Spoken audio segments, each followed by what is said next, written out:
कदाचित आप सोचते होंगे कि ये प्रोफेसर साहब ब्रह्म ज्ञान की बात तो कर रहे हैं, but he is not looking like Baba जी।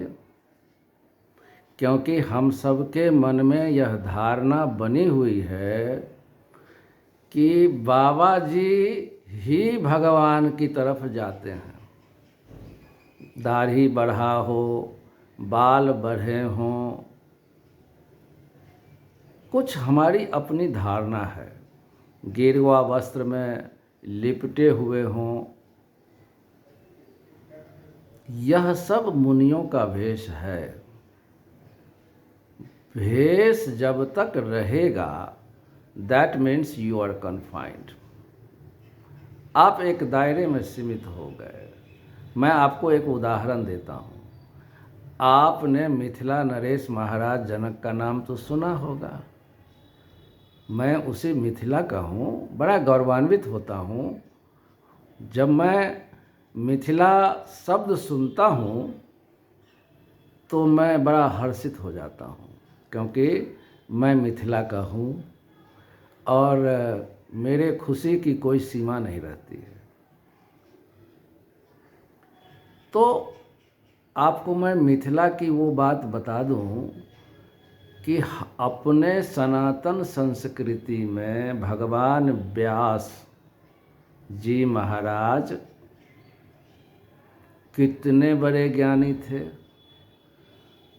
तो उनके सुपुत्र हुए महाराज सुखदेव जी। सुखदेव मुनि की बात आती है कि सुखदेव मुनि कितने ज्ञानी थे कि उन्होंने ही महाराज परीक्षित को भागवत की कथा सुनाई थी। यह तो आप जानते होंगे। ऐसे सुखदेव मुनि को ब्रह्म ज्ञान देने वाले कौन थे? हमारे महाराज जनक थे, मिथिलेश थे। अब बताइए कि ऐसे परंपरा पर हम क्यों न गर्वान्वित हों। और महाराज कोई मुनि के भेष में तो रहते नहीं थे। महाराज तो महाराज की भेष में रहते थे। और प्रश्न यह भी उठता है कि स्वयं वेदव्यास ब्रह्मज्ञानी संत थे, तो उन्होंने क्यों नहीं अपने पुत्र को ब्रह्म ज्ञान दिया? तो इन सब समस्याओं के बारे में हम लोग चर्चा करेंगे, लेकिन यह सत्य है जिसको बोलने से मैं गुरेज नहीं करूँगा कि सुखदेव मुनि मिथिला आए। महाराज जनक से मिलने के लिए उनको राजमहल के बाहर 21 दिन तक वेट करना पड़ा, क्योंकि यह महाराज जनक का ही आदेश था अपने द्वारपालों के लिए कि उसकी परीक्षा पूर्ण होगी, then only he will be entitled for this divine knowledge.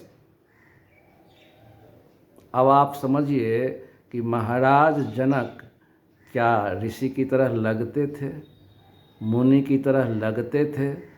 वो तो महाराजाधिराज थे। तो इसका मतलब ये हुआ कि ब्रह्मज्ञानी किसी दायरे का मोहताज नहीं होता है। वह एक ऐसे चिंतन में रहते हैं जहाँ सर्वव्यापक परमात्मा अनंत सत्यम परम धीमहि की बात होती है। तो मैं भी चूँकि उसी परंपरा से न हूँ, मिथिला की माटी से न हूँ, तो मुझे बड़ा हर्ष होता है। और यह सब्जेक्ट मैंने इसलिए भी लिया है कि मेरे हृदय में मानव कल्याण, सर्वे भवन्तु सुखिनः सर्वे सन्तु निरामयाः सर्वे भद्राणि पश्यन्तु माँ कश्चित् दुःख भाग भवेत्, यही कामना न है कि संसार में लोग जातियों में ना लड़े, समुदायों में नफरत ना हो। आज जो संसार है वो जातियों में लड़ रहा है, समुदायों में लड़ रहा है, एक दूसरे के खून का प्यासा बना हुआ है। इन तमाम प्रश्नों का एक ही आंसर है और वह है ब्रह्म ज्ञान। इसलिए आप सभी मित्र लोग इस मुहिम में जोड़िए, क्योंकि यह ईश्वर के लिए, मानवता के लिए हम सब का सहयोग ज़रूरी है।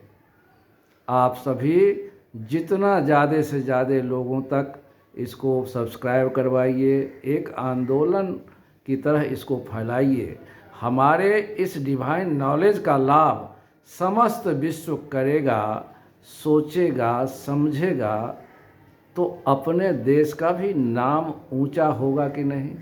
विकसित भारत के साथ हम लोग विश्व गुरु भी बन ही जाएंगे। आप सबके लिए हमारी यही कामना है। आप सब जुड़ें। आप सबको राम राम।